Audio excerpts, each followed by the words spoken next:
Bueno, pues vamos a comenzar entonces la tercera mesa, que es ya la final de esta sesión. Yo también quiero agradecer, como han hecho todos mis compañeros, tanto la gestión o el montaje del propio monográfico de Ciudad y Territorio, como esta oportunidad que se nos brinda para un debate y un diálogo entre muchos de los autores, pero sobre todo también entre el público más interesado. La tercera mesa, frente a las demás, es una mesa que aterriza sobre el territorio. Pero algunas de las comunicaciones, la de Pedro, por ejemplo, algunos otros participantes ya lo han hecho. Así que, si diera tiempo al debate, pues lo interesante es esa posibilidad de hablar de áreas de la presión o de la, vamos a hablar de otra cosa, del planeamiento y de las estrategias urbanas sobre territorios concretos. ¿Cuáles son las cuestiones esenciales? Ya os digo que hemos hablado ya aquí de otras y sobre todo ahora el debate se estaba ya centrando en el modelo económico, o sea, hasta qué punto el modelo económico puede ser o no responsable, en buena medida, por lo menos corresponsable con un planeamiento que a veces alienta o a veces modifica en función de sus intereses. Entonces, vamos a hablar, tenemos a Ramón López Lucio, que no necesita presentación, o sea, vamos, para mí es un honor, maestro de maestros, que están muchos aquí presentes, los segundos maestros y el primero. Es urbanista reconocido y autor de estudios sobre todo de áreas o sobre las periferias, de lo que es especialista. Y además Madrid, o sea que tendremos el honor de oírle en plena o en un tema de su especialidad. Tenemos también a Carles Job en Barcelona, que le vamos a preguntar, porque no está presente, no ha podido acudir, le vamos a preguntar si nos oye y si él está aquí con nosotros. Sí, sí, os escucho y os oigo y estoy presente. Sí. Está muy bien. Esto es maravilloso, la tecnología. Tenemos también, Carles Job es también urbanista, este es de la Escuela de Arquitectura de Barcelona y también autor y maestro de otros tropecientas personas. Y tiene, igual que Ramón López de Lucio, tiene también esa vertiente, esa sensibilidad hacia espacios, hacia la intervención en espacios concretos de población de pocos ingresos. O sea, hablabais antes de los premios de urbanismo, Carles Job tiene uno por su intervención, me parece que es en el barrio de la Mina. Igual que Ramón lo tiene sobre la intervención en la remodelación del Pozo del Tío Raimundo. Entonces yo creo que esa consideración también es importante para este debate. En tercer lugar tenemos a María José Piñeira. Ella es geógrafa, que es una singularidad aquí también, y mujer. Son dos singularidades, y estudia las regiones urbanas gallegas. Estudia sobre todo La Coruña. La Coruña es el ámbito de especialización en muchas de sus vertientes. También un compromiso social muy fuerte y sobre todo con esa voluntad de transferencia de esas investigaciones que pueden ser más académicas que las que realizan los arquitectos.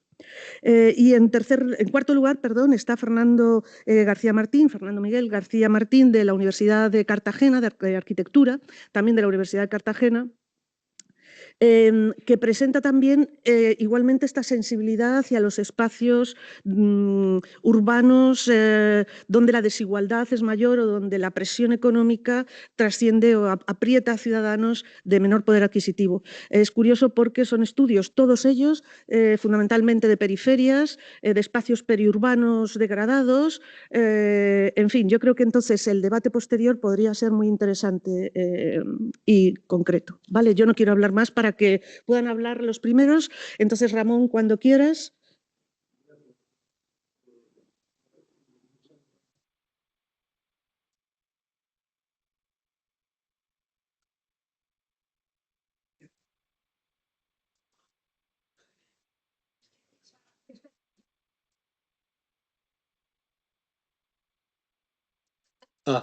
Vale, perdón. Estaba dando las gracias a Elia Canosa, que me acompañó en algunas clases de mi doctorado, y a todas las personas que han tenido palabras amables para mí en un momento que que no es fácil, pero os lo agradezco mucho, en todo caso.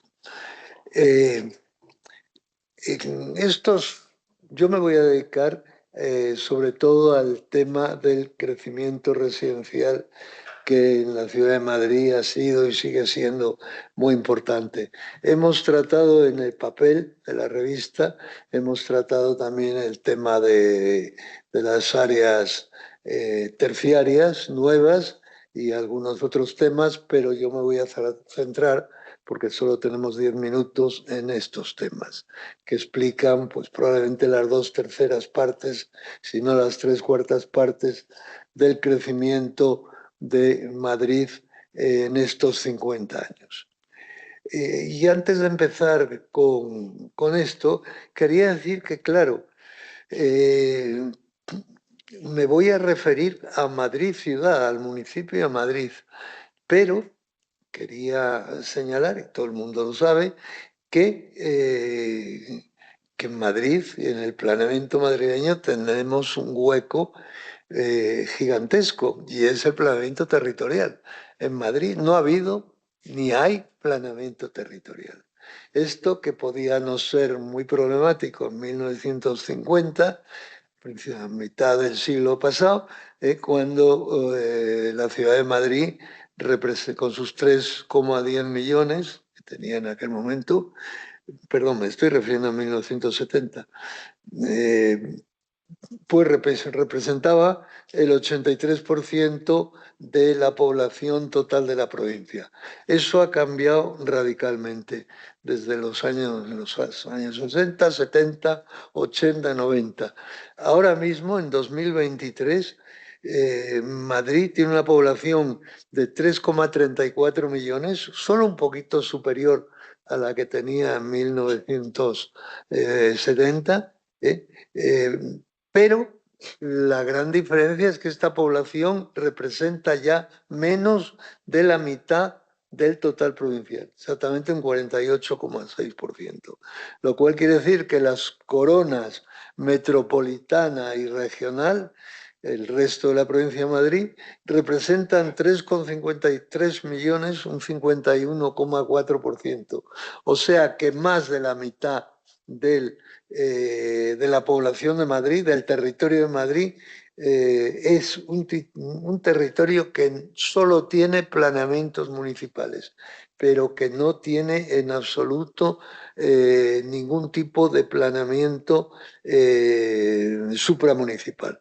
Si exceptuamos las autopistas, que mira, esas sí que se han hecho planes regionales, autopistas radiales, anillos, etcétera, etcétera. Pero es el único. Y quizá un poco, pues algunos temas de planeamiento de protección de territorios verdes, de territorios rurales. Pero desde luego el que afecta a pueblos, etcétera, a municipios pequeños y medianos, no hay planeamiento territorial. Entre ellos todos los pueblos que ya son ciudades del entorno de Madrid. Bueno, ya nos metemos con la imagen que tenéis en pantalla, es el plano de imagen del Plan General de 1985. Tenemos aquí a Eduardo Leiras, el director del equipo que hizo este plan.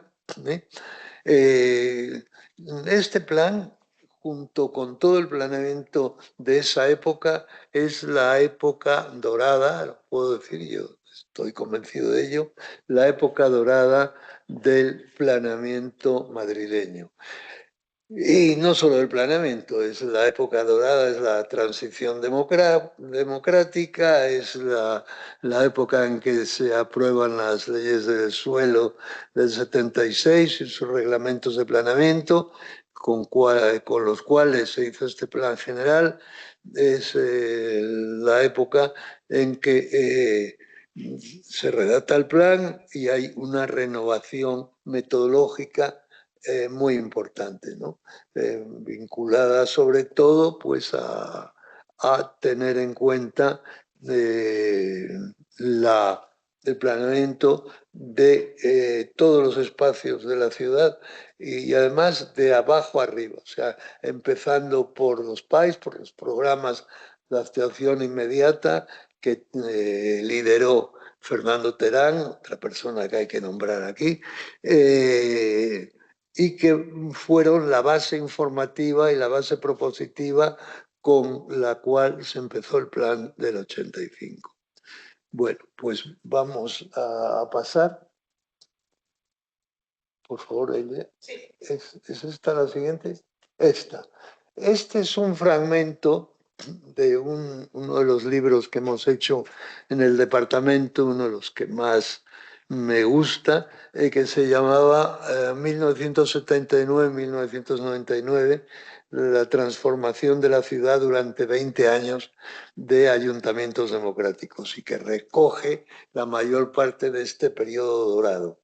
Entonces, en esta imagen, que se refiere nada más al cuadrante sureste, aunque en el libro están los 4 cuadrantes, pues esa es una imagen de, no sé si la veis bien desde ahí, pero es una imagen en que se ve gráficamente cómo Madrid se ha convertido pues, de una serie de fragmentos desestructurados, con viarios muy pobres, sin zonas verdes, con muy mal equipamiento, etcétera, etcétera, pues se ha convertido pues en una ciudad estándar dentro de los estándares europeos.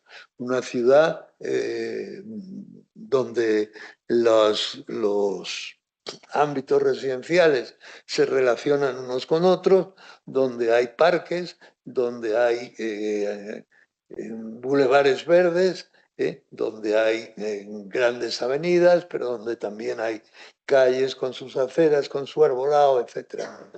En fin, un ejemplo de cómo el planeamiento, el general y el plan del 85 y el planeamiento de desarrollo en general, los planes parciales, los planes especiales, fueron capaces de configurar una ciudad que es la que ahora tenemos todavía en Madrid, no así en la periferia metropolitana o regional, de bastante calidad, desde luego muy superior a la de las décadas anteriores, la de la primera mitad del siglo, incluso los años 60, 70. Pasa, Elia. Sí, pasa esta, vamos a dejarla porque tenemos poco tiempo. Pasa la siguiente. Entonces me voy a referir exclusivamente a 3 conjuntos de actuaciones residenciales que recogen pues, lo más importante de lo que ha sucedido en Madrid en estos 50 años. La primera actuación, que abarca los años finales de los 70 y primeros 80, son las transformaciones, aquí tenéis las transformaciones de remodelación integral de barrios. Ese es el título de la actuación. Fue una actuación importantísima que modificó, eliminó los ámbitos chabolistas que todavía quedaban en la ciudad y eliminó actuaciones residenciales públicas, casi todas de los 50-60, de muy baja calidad. Fueron 38 actuaciones que, bueno, pues eliminaron y dieron una nueva forma a las partes de menos calidad del municipio de Madrid en aquel momento. Además, este conjunto de actuaciones yo creo que no tiene, bueno, en Barcelona quizá tiene también su correlato, ¿no? No tanto en otras actuaciones. Entonces, como no nos da tiempo, me voy a centrar en 2 actuaciones. Una primera que realmente pertenece a este grupo de actuaciones, la remodelación integral del Pozo del Tío Raimundo en Vallecas, Aquí veis, esta actuación se desarrolla también desde los 78 al 85, 86. Por ahí tenéis los datos exactos en el artículo. La traigo aquí porque me da una imagen que mis alumnos no conocían, ¿no? O claro, no recordaban, ¿no? Por su edad, ¿no? Una ciudad no de chabolas exactamente, de infraviviendas. Y así era una parte importante de la periferia sureste, suroeste e incluso noreste de la ciudad de Madrid. O sea, una película que se ha visto hace poco, el 47, se ve muy bien cómo es este proceso, en este caso en Barcelona. Eran zonas sin agua, sin alcantarillado, sin energía eléctrica, no eran chabolas, exactamente eran casitas de autoconstrucción. Y aquí vemos en esta imagen cómo a finales de los 70 pues empieza la primera fase de la remodelación. Pasa, Elia. Bueno, nos hemos pasado, pasa para atrás, por favor. Vale, es que creí que tenía una imagen. No, pasa a la que teníamos antes, a la del pozo. ¿Eh? Vale. Me hubiera gustado enseñarles otra imagen que creo que está en la publicación, que se ve cómo estas remodelaciones son ya una especie de introducción al conjunto de actuaciones siguientes, que son los nuevos ensanches. Lo vamos a ver, pasa ahora, lo vamos a ver ahora, pasa a la siguiente, por favor, aquí. Esto es una imagen de Madrid Sur, que es una actuación del 88-96 que está a caballo entre la remodelación integral de barcos, porque esto era palomeras bajas, ¿no? una pieza de suelo también en Vallecas importantísima y muy parecida también a cómo era Pozo Tierra del Mundo. Eran infraviviendas. Y entonces aquí fue un equipo de profesionales, Vázquez de Castro y Nano Prat, algo que ya era era ya un nuevo ensanche. Y un nuevo ensanche probablemente yo creo que es el más interesante de los que se han hecho en Madrid, o de los más interesantes, junto con Valdebernardo, junto con el ensanche del Este, etc. Se ve pues lo que consistían estas actuaciones. Retículas de manzanas cerradas, en este caso con el interior privatizado, una red de calles de 15, 20, 25 metros con algún bulevar que ya forma parte de la red arterial de Madrid, Boulevard Pablo Neruda, con sus equipamientos, en fin, algo de lo que yo he considerado, pues, con sus problemas, pero de las mejores épocas del urbanismo madrileño. Sus densidades, hablando de densidad, que quería hablar, lo citaba antes Eduardo, la densidad estaba en torno a los 85, los datos los tenéis exactos, 85, 87 viviendas por hectárea, o sea, una densidad bastante razonable para un... 94, sí, vale. ¿Qué? ¿Te refieres al año o a la densidad? Las actuales. Sí, porque se incrementó la densidad porque se hicieron unas torres, Martínez La Peña y su socio, que incrementaron la densidad del PERI. Ramón, perdón, 2 minutillos, ¿vale? Por fin, 2 minutillos. 2 minutos. 2 minutos. 2 minutos. 2 minutos. Bueno, pues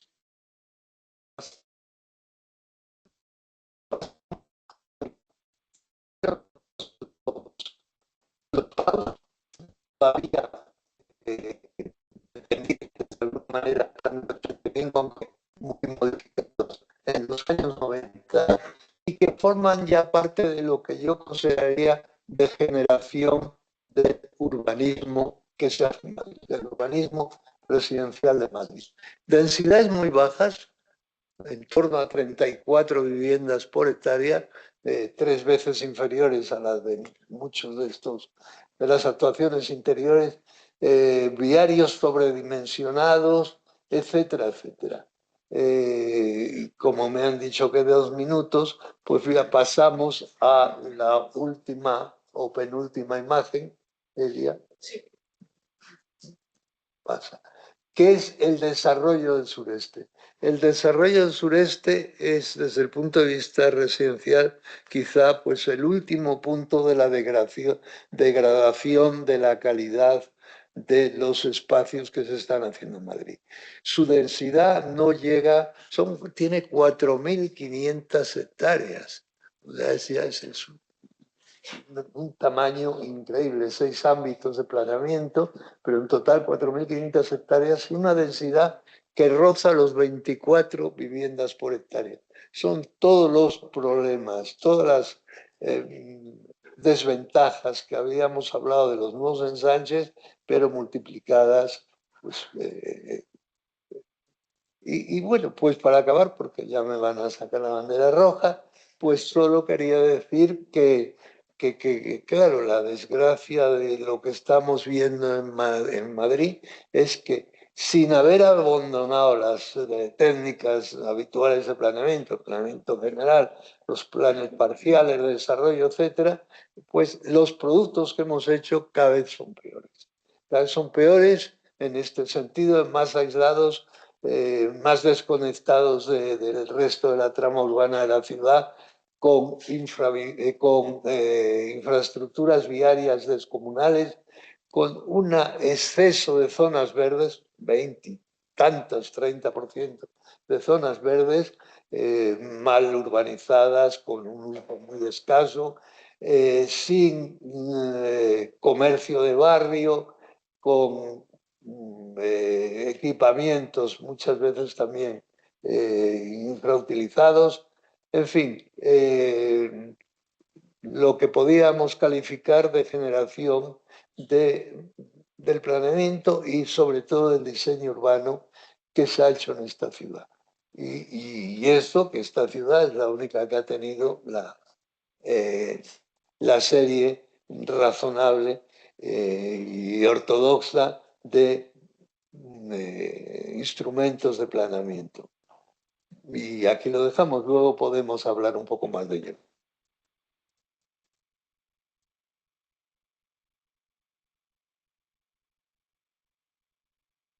Ah, mira.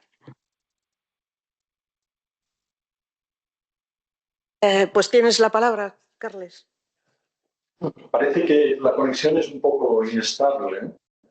Pero bueno, vamos a intentarlo. Espero que funcione la reflexión, el mensaje que hemos preparado. El fondo pantalla casi no se lo mira. Es como una especie de fondo de pantalla, irán apareciendo imágenes referidas al proceso de los planes de Barcelona, pero no voy a seguir una lógica de explicación que tenga que ver con el PowerPoint. Por tanto, comienzo. Y comienzo precisamente en una jornada festiva. Hoy es el Día de la Mare de Déu de la Merced de la Misericordia, fiesta mayor de Barcelona, y por tanto vamos a utilizar un poco también esta referencia a la misericordia para volver a retomar este tema que hoy se nos plantea, la evolución, ¿no?, de los planes del urbanismo o la evolución de las ciudades españolas en este periodo tan importante. Me permitirán que haga una pequeña broma como en el tango de Carlos Gardel: 20 años no son nada, pero 50 realmente son muchos. E incluso si nos referimos a 150 años desde la aprobación del Plan Cerdà, 1859-1863, en Barcelona, podemos ver que la secuencia cronológica de la producción de reflexión sobre el urbanismo es muy importante. Cuando me llamó Miguel Hernández Maroto para trabajar en este artículo, resultó que estaba precisamente en el COAM de Madrid, en la biblioteca, y me viene a las manos, después de tomarlo de un carrito de vuelta de libros, el número de 19 especial de Cuadernos para el Diálogo, 1970. Este número especial se denominó Proceso al Urbanismo. Y los tres bloques del proceso al urbanismo que en los años 70, ya Cuadernos para el Diálogo, en la transición todavía predemocrática, establecía, era una reflexión sobre la problemática, la teoría y la técnica. Problemática, teoría y técnica. Creo que esto tiene mucho valor para hacer algunas reflexiones. No voy a entrar en detalle, por supuesto, en el artículo y en los magníficos artículos que tenemos en este estupendo monográfico, pero estos tres ámbitos de reflexión, la problemática, es decir, el contexto, ¿no?, el social, económico, ambiental en el cual vivimos, la teoría, teoros en griego, una buena observación, ¿no?, y la técnica, qué herramientas, qué utilidades tenemos para trabajar, parece que son claves para hacer alguna reflexión al respecto. La primera reflexión es sobre la problemática. En estos 50 años hemos pasado casi de un planteamiento sobre las cuestiones sociopolíticas, ¿no?, y por tanto una transición social, sociopolítica, hemos pasado a un momento que se ha venido a denominar la transición ecosocial. Es, por tanto, notable y manifiesto que en esta visión sincrónica y diacrónica de los procesos urbanos, por tanto, procesos sociales, procesos espaciales sobre el territorio, hemos cambiado o ha ido modificándose el foco de atención. Nuestro buen amigo Pedro Górgolas, hablando del litoral, o sobre todo del litoral andaluz, ha llegado a afirmar la frase: esto no tiene solución. Yo propongo, no con una visión bonista, esto debería tener regeneración, esto debería tener remediación, porque en realidad, también como decía el gran geógrafo Michel Lissot, hemos pasado de un periodo de blanco y negro a un periodo, no diría de color, sino diría también de reconocimiento más vital del territorio. De hecho, el fondo de pantalla que propone la jornada, el barrio de Aluche, la primera foto es una foto en blanco y negra, ¿no?, del parque de Aluche, cuando se crea en los años 60 esta solución o este barrio habitacional. La otra foto es una foto en color contemporánea. La gran diferencia entre las dos, la primera llena de gente, llena de niños, llena de niñas, llena de vitalidad, la contemporánea mucho menos, ¿no? Es una paradoja que me ha resultado relevante a la hora de plantearnos el umbral de tiempo en el cual estamos moviendo nuestra reflexión. Frente a una, digamos, declaración casi apocalíptica sobre el planeamiento, yo propondría tres reflexiones. La primera, sobre la teoría. Las formas de ciudad y los modelos, en el caso de Barcelona, me atrevería a decir a nivel español, a nivel peninsular e inclusive a nivel europeo, las formas sobre la ciudad han evolucionado. Hemos pasado de un modelo de ciudad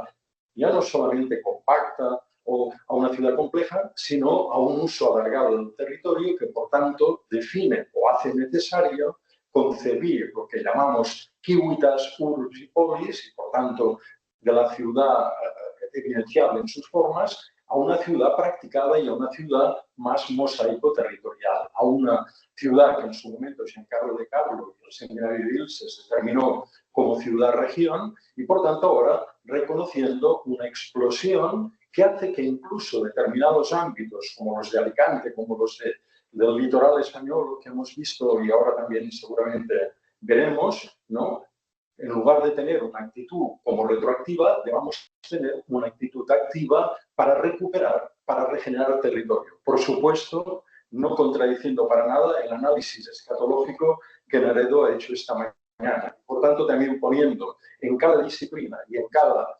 protagonismo de los diferentes hacedores, por decirlo de un modo amable, de ciudad y territorio, debemos tener frente a estas formas la explosión de la ciudad. Y en el caso de Barcelona es absolutamente claro, desde un municipio concebido en sí mismo, la anexión de los municipios del llano y luego posteriormente esta metropolización difusa o dispersa a lo largo de los ríos en los ámbitos del Vallés ha configurado, por tanto, esta metrópolis de geometría variable. Tener en cuenta esta cuestión.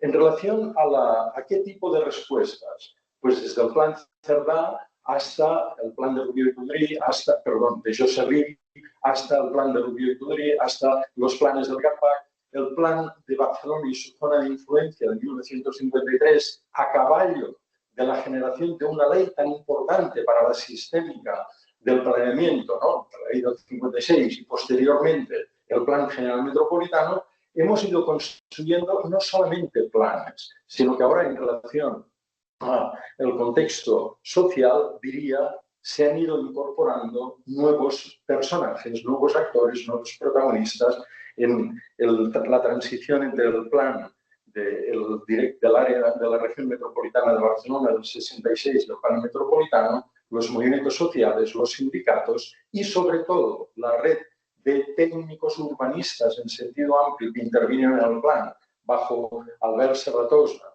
Joan Antoni Solans, configuraron otro de los mensajes que quisiera mantener y que en el artículo de algún modo también hemos reverberado. Se ha ido configurando una red de profesionales valiosísima. Tal vez en estos momentos esta genealogía, paréntesis, en nuestro caso, el propio maestro Antonio Font, profesor que fue de mí mismo, no sé, el trabajo con Joaquín Sabaté, pues efectivamente se ve una genealogía de personas que han ido trabajando en estos temas y que, por tanto, hemos ido construyendo y, evidentemente, el análisis sincrónico y diacrónico de la realidad nos continúa exigiendo nuevas alternativas, modificaciones incluso de los instrumentos, pues hemos ido produciendo algunas cuestiones técnicas muy claras. Política de suelo. José María Llop está presente en la sala y vivió perfectamente este tema tanto en la elaboración del Plan General Metropolitano como posteriormente como director de urbanismo del propio ayuntamiento en la secuencia Oriol Bohigas, Joan Busquets y otros tantos que no voy a citar. Políticas de suelo. Volver a implementar políticas de suelo seguramente es un tema relevante en otro contexto socioeconómico, en otro contexto de actores, pero es un tema clave. Segundo, implementar herramientas de gestión. Se nos ha observado a nivel de Estado español, otra cosa es toda la fragmentación legislativa y jurídica que ha habido posterior al año 76, pero se nos ha observado en relación a técnicas de gestión de los suelos, en términos reparcelatorios, en términos compensatorios, en términos inclusive de llegar a, de algún modo, legitimar qué significa como bien común expropiar. Estas herramientas de derechos y deberes, me parece que vale la pena que no nos olvidemos de que las hemos ido implementando, para no quedar en una nostalgia de un territorio maltrecho en algunas cuestiones, sino ver de alguna manera la ilusión de un paisaje real, posible, como he dicho al amigo Pedro Borlas, de remediación. De hecho, en la secuencia de planes en Barcelona, el plan director urbanístico del área metropolitana, todavía no nato, en la vigencia del Plan General Metropolitano, el PDU, en la aprobación inicial reciente del 2023 y ahora todavía en una nueva aprobación inicial,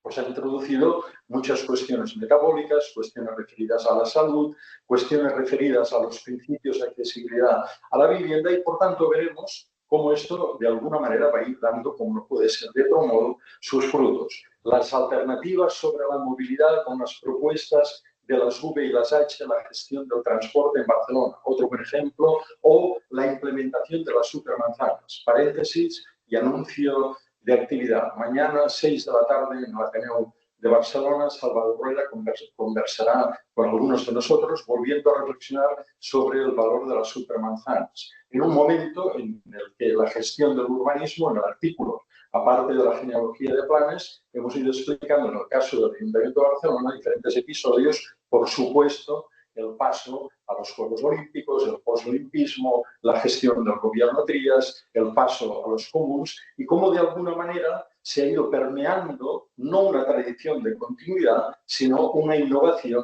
en la relación plan como metaproyecto, proyectos específicos, proyecto urbano, proyectos de actuaciones concretas, pero a veces poniendo poco valor en una gestión operativa y una gestión desde la propia administración muy relevante para ello. Otro tema que quisiera poner en valor en lo que estamos comentando. Perdón, Carles, te tocan 2 minutos. ¿Me tocan? 2 minutos, perdón. Pues los cedo a toda la sala y a la conversación, porque me parece que lo importante es la jornada y toda la cantidad de reflexiones, a veces contradictorias o contrapuestas o dialécticas que se han producido. Muchas gracias en nombre de Antonio Font, de Miguel Corminas y de Joaquín Sabaté, que aunque no esté en el artículo, está en una exposición, y con esto acabo, que verán el año que viene, mayo de 2026, la construcción del territorio metropolitano en el marco de del Congreso de la Unión Internacional de Arquitectos y la Capitalidad de Arquitectura de Barcelona, una exposición que estamos preparando sobre los 10 planes metropolitanos de Barcelona desde Cerdà al Plan Director Urbanístico. Moltes gràcies a totes i tots.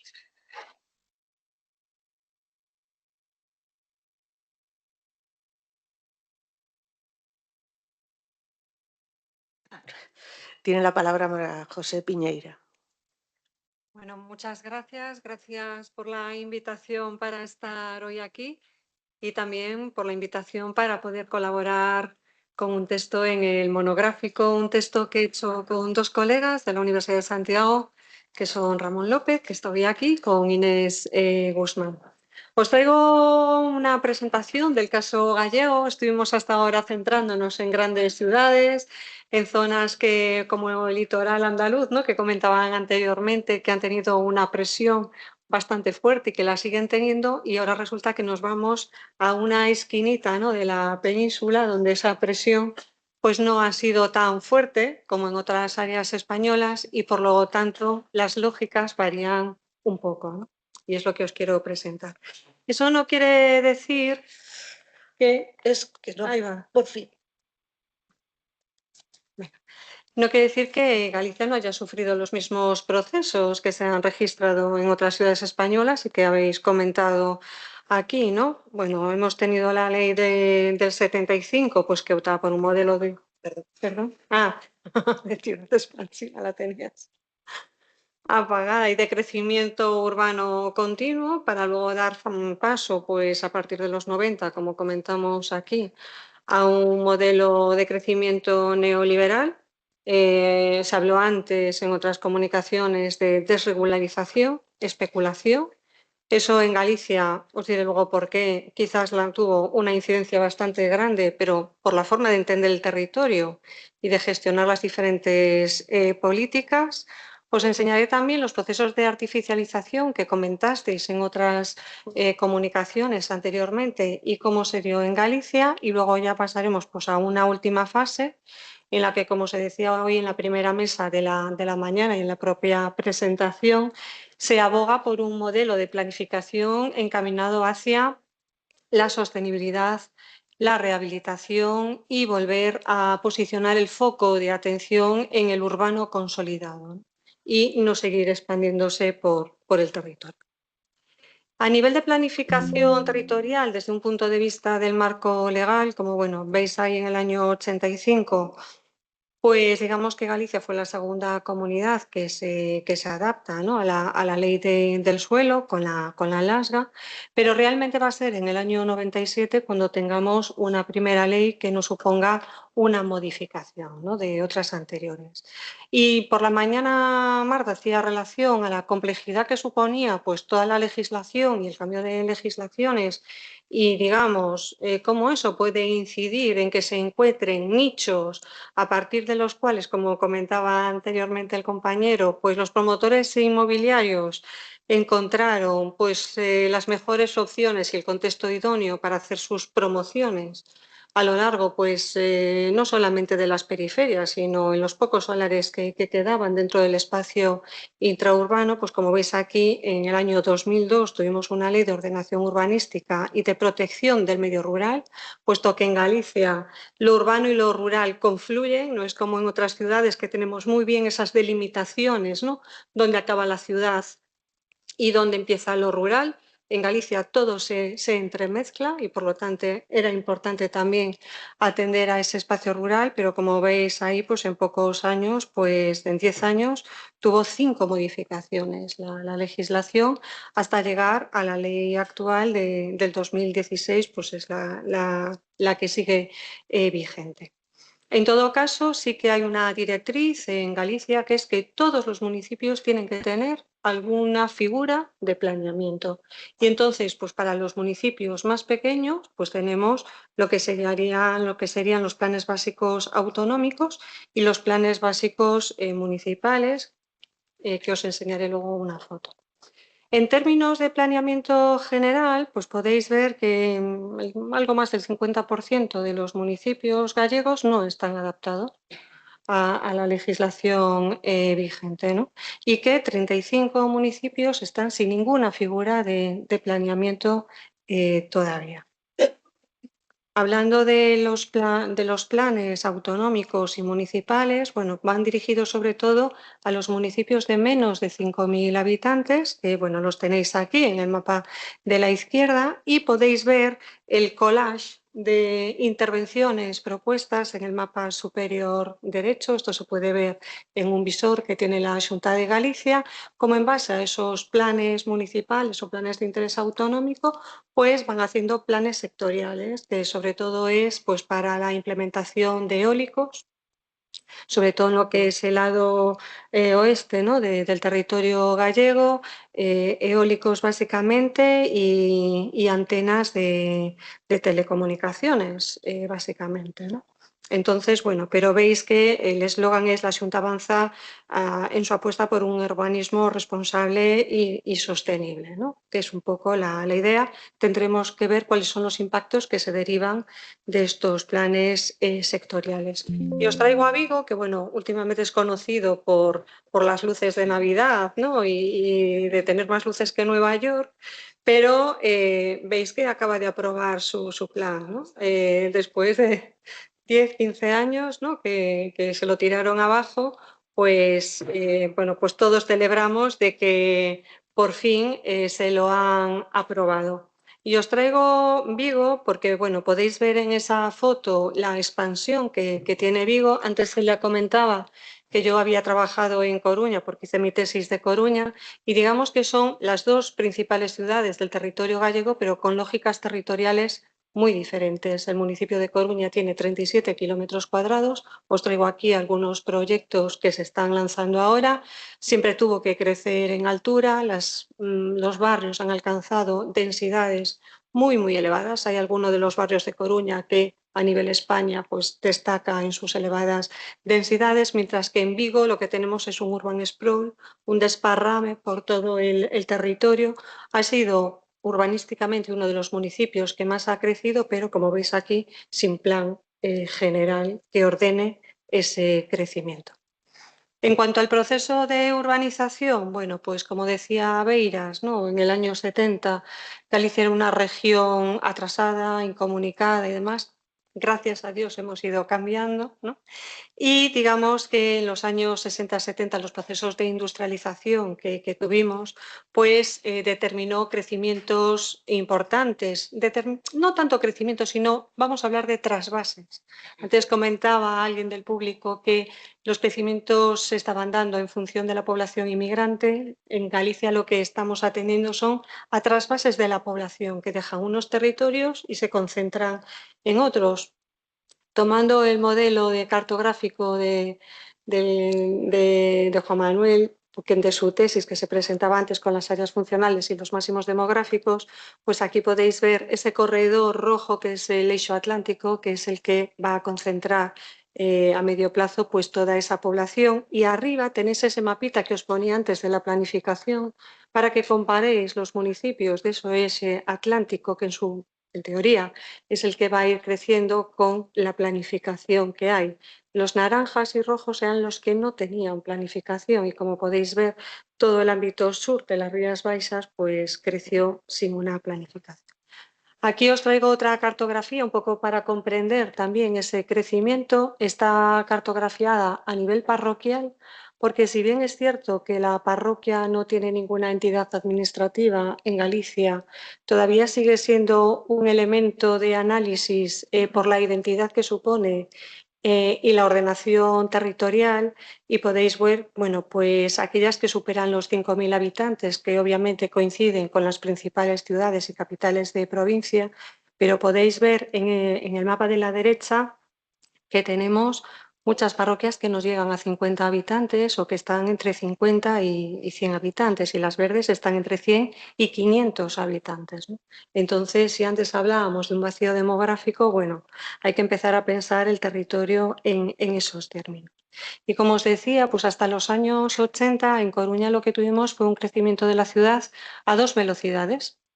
Los planes de vivienda, digamos, promovidos por el Estado, como veis arriba, pues el barrio de Ardormideras, que era circular, se construyen además en zonas obviamente de borde, está hasta al lado de la Torre de Hércules, una zona muy venteada y demás, en la que empezaron a configurarse estas líneas circulares, ¿no?, de edificios para soportar los vientos, otros tipos de promociones. Con la foto que tenéis de la izquierda, eran las promociones promovidas por promotores inmobiliarios privados y que dieron como resultado lo que algún investigador ha llamado el paisaje en teclas de piano, ¿no? Las alturas dependían del dinero que se tuviera pues para tirar hacia arriba. Atendiendo ya, bueno, pues al siguiente periodo, la fase ya más de crecimiento, aquí tenéis un mapa más actualizado de lo que sería ese eje atlántico. Supone por las áreas urbanas el 56% de concentración de la población. Si tenemos en cuenta todos los núcleos, estaríamos en torno a un 75% de la población, que ya veis que se concentra en una franja muy estrecha del territorio gallego, y del PIB pues está en torno al 65-70%, con Citroën, Inditex, tecnológicas y demás. Tenemos unas directrices de ordenación del territorio que abogan a que Galicia tiene que ir hacia un policentrismo, pero aquí os traigo un poco cómo están los núcleos, las principales áreas urbanas, cómo están las cabeceras comarcales, que para nosotros también son puntos de reflexión en cuanto a cómo se está gestionando su urbanismo. Y a la izquierda tenéis los mapas de comunicaciones que tenemos de carreteras con el exterior, de la alta velocidad y de la comunicación entre las principales cabeceras comarcales, que, bueno, visto así, si lo analizáis un poco más al detalle, ese policentrismo en Galicia pues va a estar un poco complicado de desarrollar. Eso no quiere decir que no se hayan dado procesos de artificialización. Veis que desde los años 90 se incrementó en un 70% el suelo artificial. Aquí tenéis una imagen un poco de ese suelo artificial, ¿no?, y cómo se fue expandiendo desde los años 90 hasta el 2018. Y claro, fue un proceso de urbanización. Aquí os vuelvo a poner Vigo, porque yo siempre lo pongo en las clases como el modelo de urbanización difusa, ¿no? Se fue creando sobre un mapa muy fragmentado de la propiedad. En Galicia pensad que tenemos un minifundismo exacerbado, y aquí tenéis otra cartografía, ya acabo. Con los rosas son pues esas urbanizaciones, ese desarrollo de bajas densidades, pues que ve pasándole ahí, sí, que tenéis aquí, y os traigo pues casos como el de Ribeira, que es cabecera comarcal y demás, de que en Galicia se iba diciendo, bueno, no tenemos plan, ti vais facendo, tú ve haciendo, ¿no? Y este es el resultado de ese ir haciendo. Y luego, para terminar, ya simplemente poneros los nuevos proyectos que se están abordando. Cuando hablábamos de sostenibilidad, de rehabilitar y demás, sí que no sé si lo veis muy bien, pero agradecería que os fijarais en las viviendas que están construidas y la volumetría de esas viviendas con las nuevas propuestas de volúmenes que se están intentando dar, ¿no?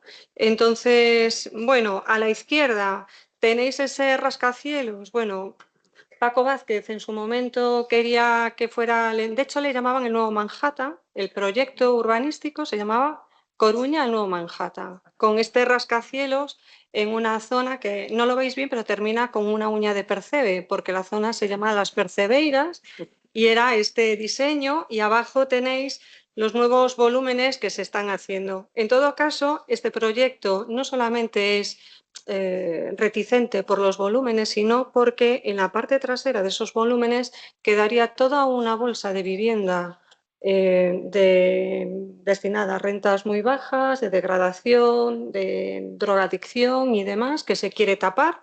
Ya se hicieron iniciativas que tapaban eso cuando se hizo el paseo marítimo y bueno, lo que veis a la derecha pues son otros proyectos que se justifican no con campos de golf, pero sí con parques, ¿no? Y nada más, lo dejo ahí, simplemente que tengáis en cuenta de que hay ahora el debate de los proyectos de interés autonómico y que el debate está entre la Xunta de Galicia, el gobierno regional tiene el dinero para hacer vivienda y los ayuntamientos dicen que ellos tienen las competencias para el suelo. Entonces, la idea es que vaya todo ligado, ¿no? Y nada más.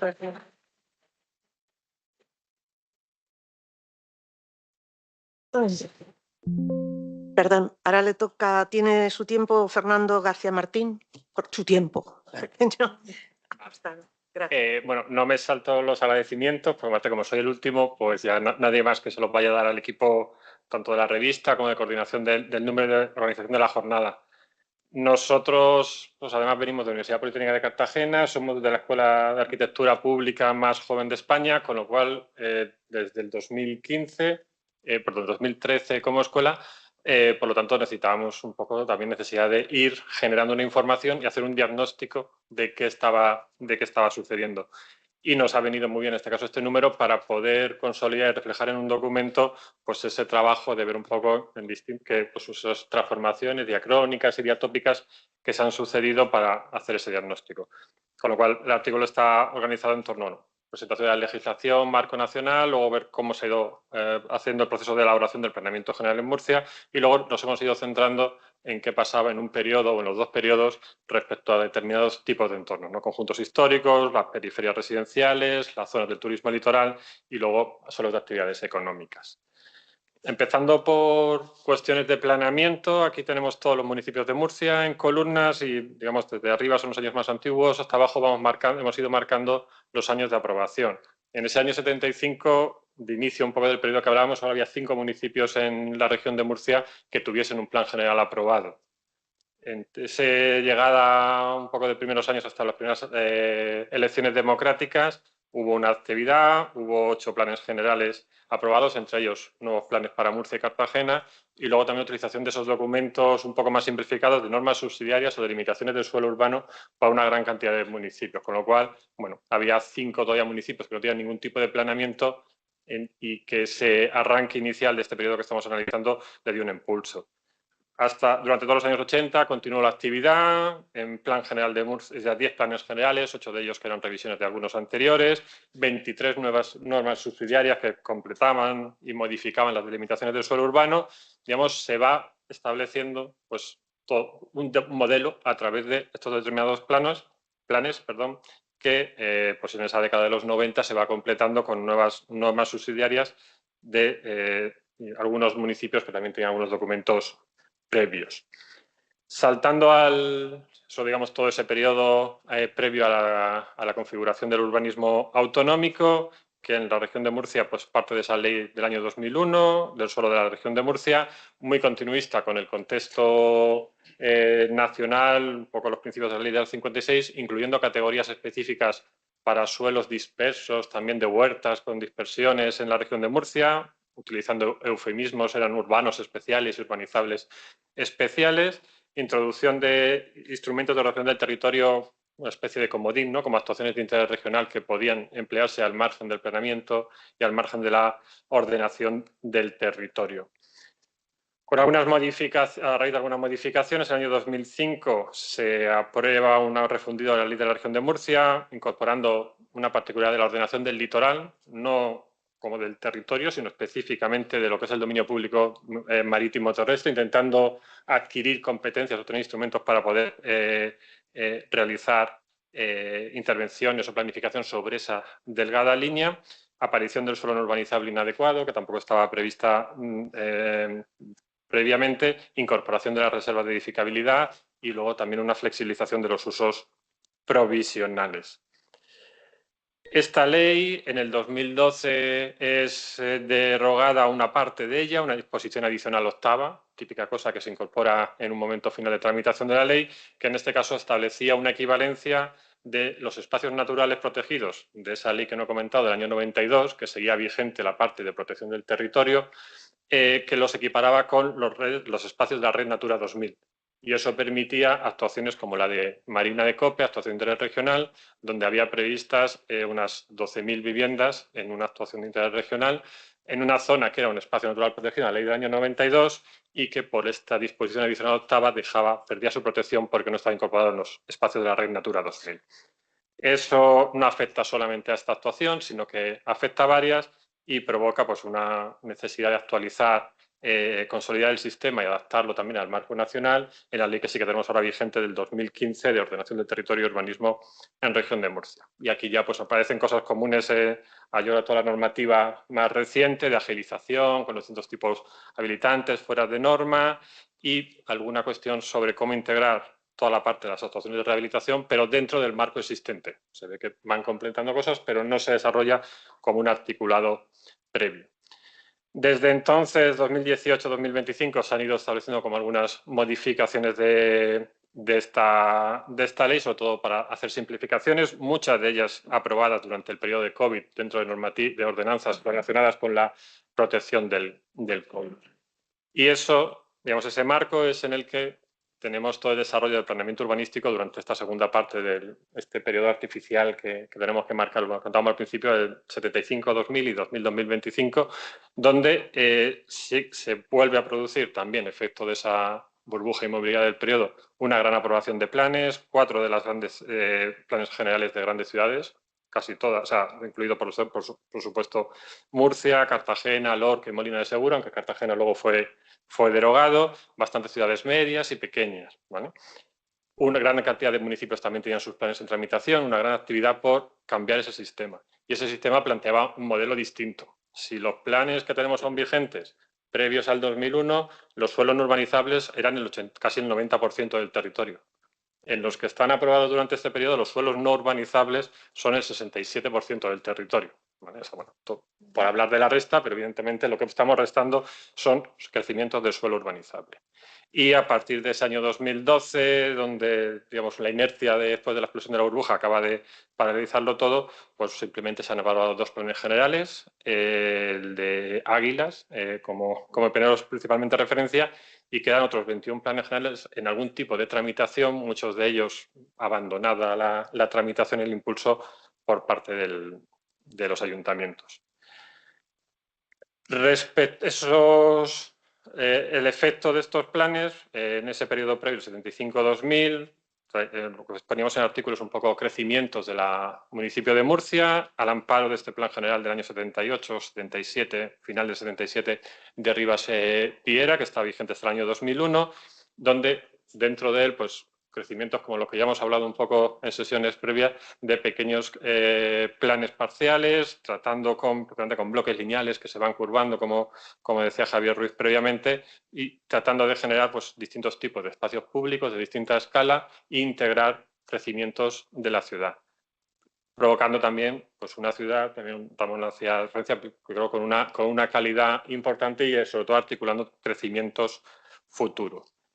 El desarrollo de esos planes, sobre todo expansionistas, pues durante la época 2000-2025, aquí entramos un poco con lo que comentaba también antes Pedro Górgolas, distintas fases de tramitación. Eran unos planes muy expansivos, aquí con varios municipios de Murcia, de la región, hemos tenido oportunidad de analizar en qué fase de aprobación estaban los planeamientos, si estaba la urbanización hecha, si estaba la gestión hecha, qué grado de edificación estaba, y hemos ido generando como estos esquemas, coloquialmente nosotros lo llamamos de pistola, por la forma que tienen todos y cada uno de los 5 o 6 municipios que lo hemos hecho, de la cantidad de suelo que se podía transformar, el que tiene el planeamiento aprobado, el que tiene la reparcelación aprobada, el que tiene la urbanización aprobada, lo que es el propio proyecto, el que se ha urbanizado, vemos como cada vez se van haciendo esos volúmenes más grandes, y luego incluso el que se ha urbanizado y el grado de edificación que han tenido.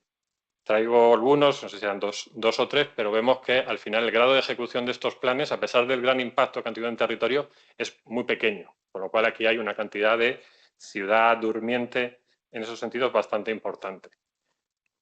En cuanto a la actividad de planificación, Luego la actividad edificatoria, evidentemente también, esto es por ejemplo el municipio de Murcia, pues ese crecimiento bastante grande durante el periodo de la burbuja inmobiliaria y la caída y esa paralización posterior, probablemente con desarrollo del problema de la vivienda en los últimos años empezamos a tener algún cambio de tendencia y un reflejo que nos ha dejado en que con unos planes que son más expansivos que la propia burbuja inmobiliaria que existía, que aparte incluyeron una burbuja propia de planeamiento, aparte de la burbuja inmobiliaria de construcción de viviendas. Aquí un poco en cada una de esas filas reflejan periodos, entonces vemos cómo se concentra la aprobación del planeamiento en unos determinados periodos.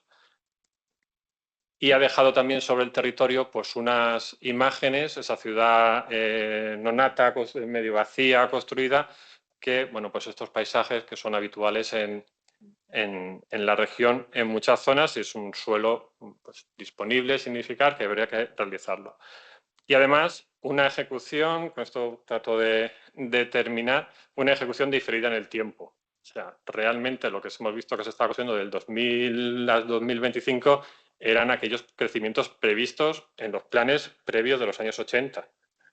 Y todo lo que realmente, y lo planificado lo planificado en 2005-2025, pues es una ciudad que está ahí latente, muchos de ellos también con unas reservas de vivienda protegida, no desde luego muy lejos de la reserva del 40% actual que estableció la ley de vivienda, pero que tienen su planeamiento aprobado y que probablemente suponen viviendas para décadas en necesidades. Otra cosa también es luego la ubicación de estos espacios. Termino con... Me he ido al final del todo. Perdón. Algunos retos. Vale,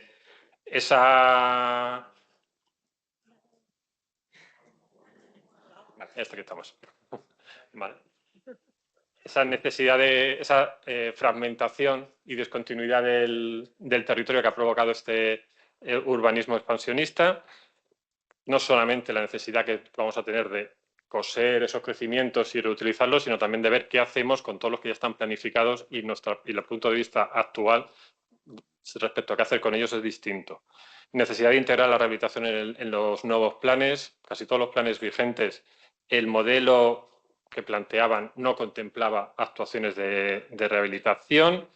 Y además esas actuaciones vamos a tener que adaptarlas a las distintas características. No es lo mismo un conjunto histórico, que son de las imágenes que me he saltado, que una zona del litoral, que una zona periférica, ¿vale? Con lo cual esos modelos de rehabilitación también van a requerir adaptarse a las circunstancias y aprender cómo hacerlo en cada uno de los sitios. Por supuesto, necesidad de afrontar el reto, quizás no debería poner nuevo, del cambio climático y transición ecológica, en el cual entiendo que existe un marco normativo que ya nos permite tener una cierta garantía de que no vamos a ocupar zonas nuevas expuestas, pero tenemos que ver claramente qué hacemos con las zonas que ya están construidas y que están expuestas. Tanto nosotros como los compañeros de Comunidad Valenciana y cualquiera lo podemos hacer. En el caso nuestro, con unas superficies expuestas tan grandes que probablemente vamos a tener que ver cómo priorizar esas actuaciones y saber qué hacemos antes, qué hacemos después, porque evidentemente ahí, salvo que encontremos otra fórmula, va a exigir un coste para ello. Y además existe esa necesidad o esa demanda de redefinir cuál es el proceso de elaboración del planeamiento, esa crisis que no es del planeamiento, sino de cómo son los procedimientos para aprobar el planeamiento. Esto no sé si ha sido Javier también el que lo ha comentado esta mañana o alguien ha salido también, en el cual mi visión particular también es que la complejidad de los temas no sé si nos van a permitir simplificar esos procedimientos. O lo que vamos a tener que hacer es dedicarle más tiempo y más trabajo a la coordinación, a los recursos, tanto humanos como económicos, para poder hacer esas actuaciones. Y con esto sí que termino. Gracias.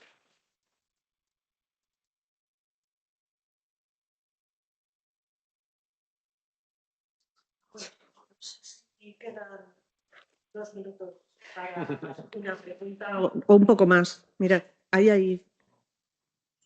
Como siempre os presentáis y... Allí al fondo una chica.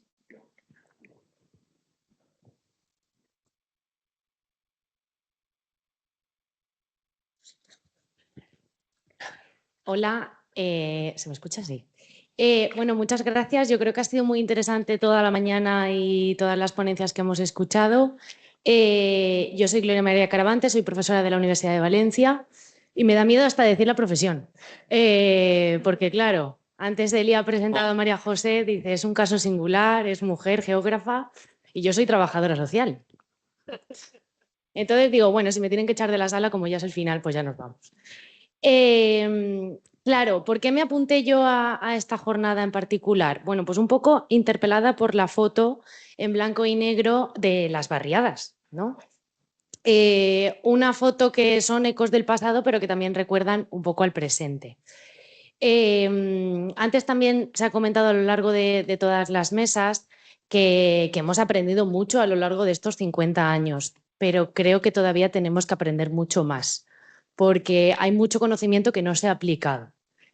Antes decía el compañero bueno, aquí hay muchos estudiosos, pero creo que se nota poco también en las políticas públicas, porque en el caso de Vigo lo hemos visto, o en el caso de Cartagena, o en el caso de Madrid. También se ha hablado mucho de la Comunidad Valenciana, que no puedo estar más de acuerdo, pero es que nuestro territorio es otro mundo completamente, y mucho peor, por lo que se parece que viene en las próximas décadas.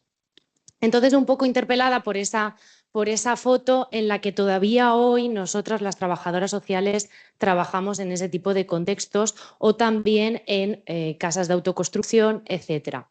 ¿Qué es lo que quiero decir con esto? Que si, por ejemplo, Félix Arias en el año 2000 ya publicaba La desigualdad urbana en España con ciertos aprendizajes en el que decía que muchas de las intervenciones públicas que se habían llevado a cabo eran los barrios de hoy en día más vulnerables, ¿no? Esto también pasa en Valencia, también conectando con la parte, digamos, más medioambiental. Con lo que ha pasado ahora con la Dana, estos barrios que ya tenían ciertos déficits, no solo constructivos, sino también pues, de todas las problemáticas que podamos imaginarnos a nivel social, se une que todos esos aprendizajes que hemos visto con la Dana, zonas inundables, etcétera, se está volviendo otra vez a plantear y ya encima de la mesa que se va a volver a construir igual. Y Mazón dimisión. Porque claro, entonces, ¿para qué ha servido todo lo que hemos vivido? ¿Para qué ha servido todos los aprendizajes que tenemos? Creo que en las próximas décadas tenemos un reto de que el urbanismo tiene que ir un poco, como comentaba el compañero que ya se ha marchado, de urbanismo para quién. Y es urbanismo para la gente. Jan Gehl decía que primero la vida, después el espacio y luego los edificios. Pues yo creo que en esa mirada de sabemos mucho de planeamiento, pero el planeamiento no es únicamente, creo, acabar de construir los edificios, todos los recursos que pueda tener ese barrio, sino también luego lo que pasa con la vida de la gente. Que el derecho a la ciudad, como se mencionaba a primera hora de la mañana, no es solo el derecho a una vivienda o un techo, sino también el derecho a relacionarnos, a tener una vida digna, etc. Entonces yo creo que de cara a los próximos años, que ojalá luego dentro de 50 años se vuelva a hacer otra jornada, sí que me gustaría que ese urbanismo, lo veremos todos, claro que sí, el urbanismo también pues conecte con otras disciplinas que quizás son de la parte social, porque luego trabajamos en este tipo de contextos prácticamente desde el inicio.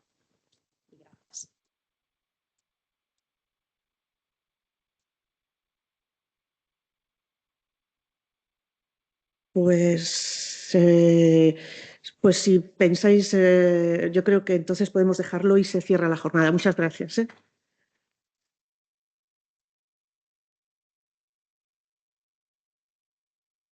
No son horas de alargarse mucho, pero no me resisto después de estar toda la mañana callada y con muchas ganas de contar cosas.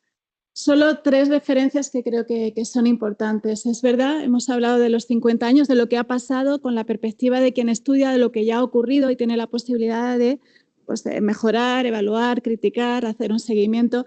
Pero estamos en un momento especialmente complejo, la compañera lo ha dejado de manifiesto.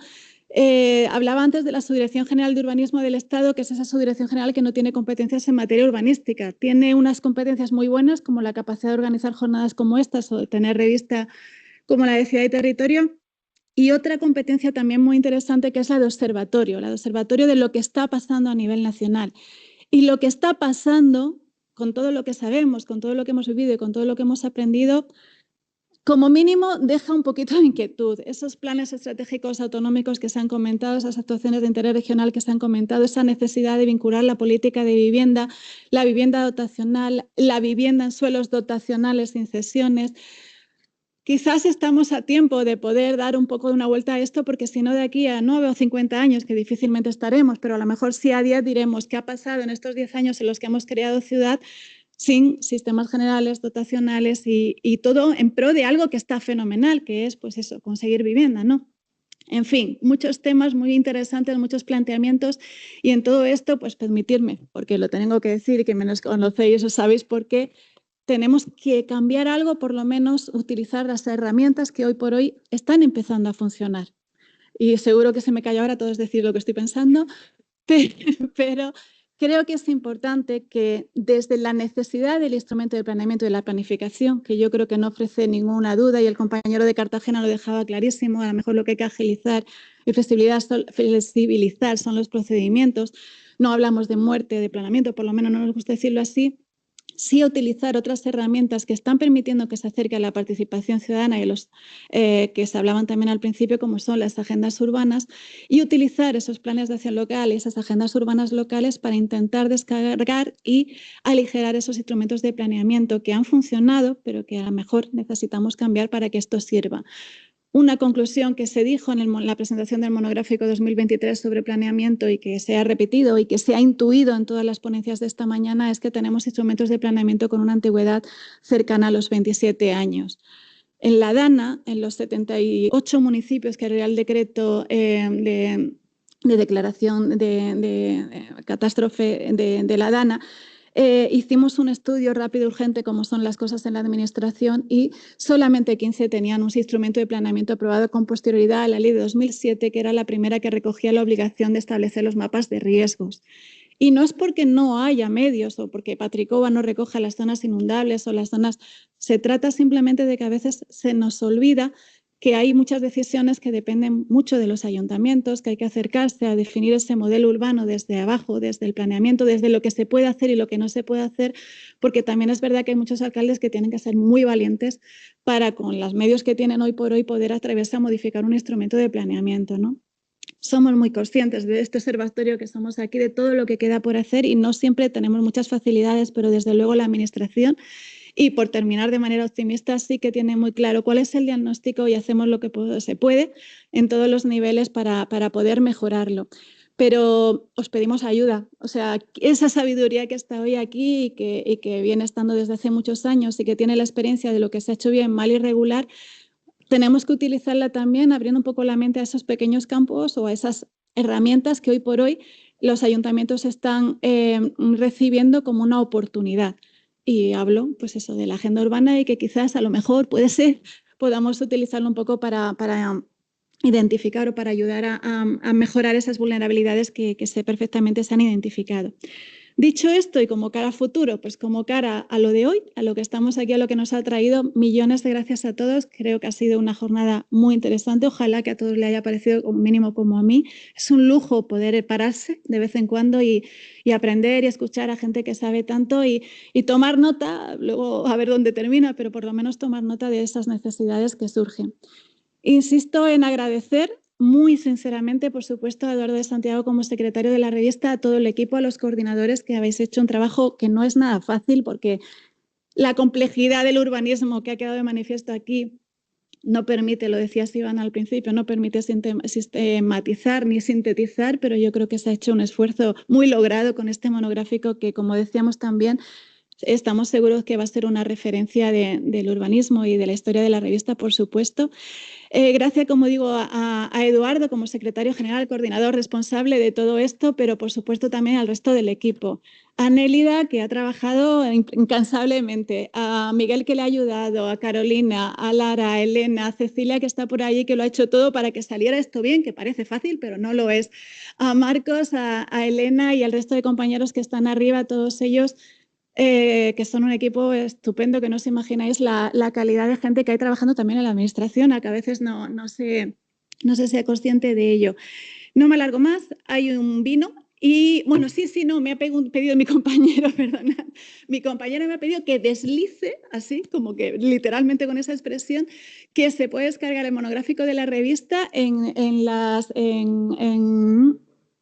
los códigos QR que hay en la puerta y que también se puede conseguir online por 9 euros, también en la página web de la revista. Y una última referencia.